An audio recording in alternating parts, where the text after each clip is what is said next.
ये completely appealable order है, हमको अपील फाइल करनी पड़ेगी और उसमें हमको स्टे भी मिलेगा। वैसे भी 2 साल में सस्पेंशन ऑफ सेंटेंस ऑटोमेटिक हो जाता है और हम लोग संतुष्ट नहीं हैं इस फैसले से।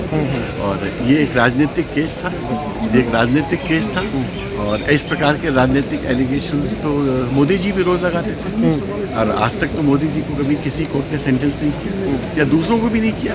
तो ये हमको लगा कि कुछ ज़्यादती सी हो गई है, हम लोग इसकी अपील फाइल करें। राजनीति में तरह तरह के बयान चलते रहते हैं और पिछले अगर 60-70 साल का इतिहास में क्या क्या नहीं कहा गया इंदिरा जी को, क्या क्या नहीं कहा गया राजीव गांधी, आप सोच भी नहीं सकते इस तरह की बातें कही गई उनके लिए।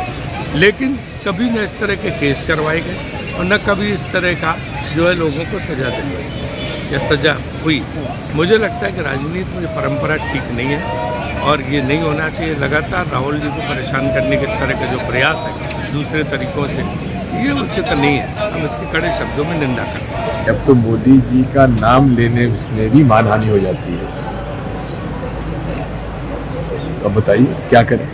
राहुल गांधी ने कहा था कि सारे मोदी चोर क्यों होते हैं, इस तरह का स्टेटमेंट दिया था। देखिए उन्होंने किस संदर्भ में कहा था, इसको भी देखिए।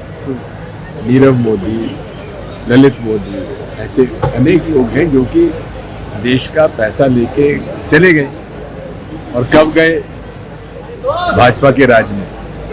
तो तब उन्होंने ये उस संदर्भ में कहा था, कोई नरेंद्र मोदी जी के बारे में नहीं कहा था। तो सर मैक्सिमम पनिशमेंट इसमें 2 साल थी और मैक्सिमम पनिशमेंट मिली है। क्या ये झटका है पार्टी के लिए, आप लोगों के लिए? ऐसा है,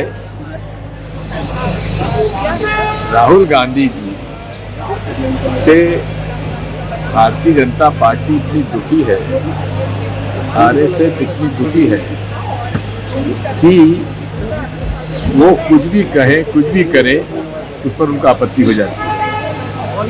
लेकिन राहुल गांधी जी एक व्यक्ति हैं जो पीछे हटने वाले नहीं हैं।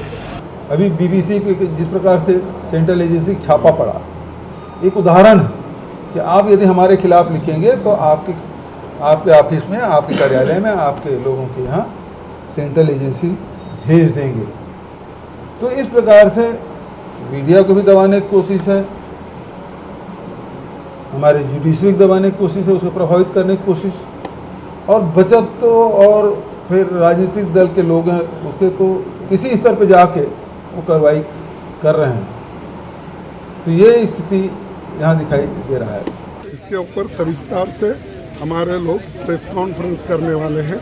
उसमें हमारे जो मीडिया के चेयरमैन हैं या हमारे जो सेक्रेटरी इंचार्ज है वो सविस्तर से आपको बताएंगे। आपकी क्या प्रतिक्रिया है सर? नहीं, मेरा रिएक्शन तो वही पार्टी का रिएक्शन होगा और हम यही चाहते हैं कि इसका हमको अंदाज़ा लग रहा था कि ये लोग जब बार बार बुलाना ये करना कर रहे थे तो उन्होंने तो उनको शिक्षा दी है, लेकिन हम बेल भी मिला है। आगे की रणनीति क्या होना चाहिए हम देखेंगे। उस जमाने में कभी इस प्रकार के कोर्ट केस नहीं होते थे और पॉलिटिकली जो लैंग्वेज होती है, पॉलिटिकल आरोप होते हैं जिससे कि जनता को मैसेज देना पड़ता है कि मोदी नाम के लोग जो हैं वो क्यों ये मतलब ऐसी हरकतें करते हैं। इसका मतलब भी होता है कि मोदी के सरनेम में जो लोग हैं उनको लगता है प्रधानमंत्री हमारा आदमी है, हमें बचा लेगा, हमारा कौन क्या बिगाड़ लेगा, ये भी तो मतलब होता है उसका। इसमें मोदी जी के बारे में क्या उसका समझ हो सकता है, मुझे पता नहीं। राहुल गांधी जी ने जब कहा तो ये पॉलिटिकल आरोप था या एक प्रकार से पॉलिटिकल कमेंट था, उसको लेके इस प्रकार से कोर्ट में भेजा गया।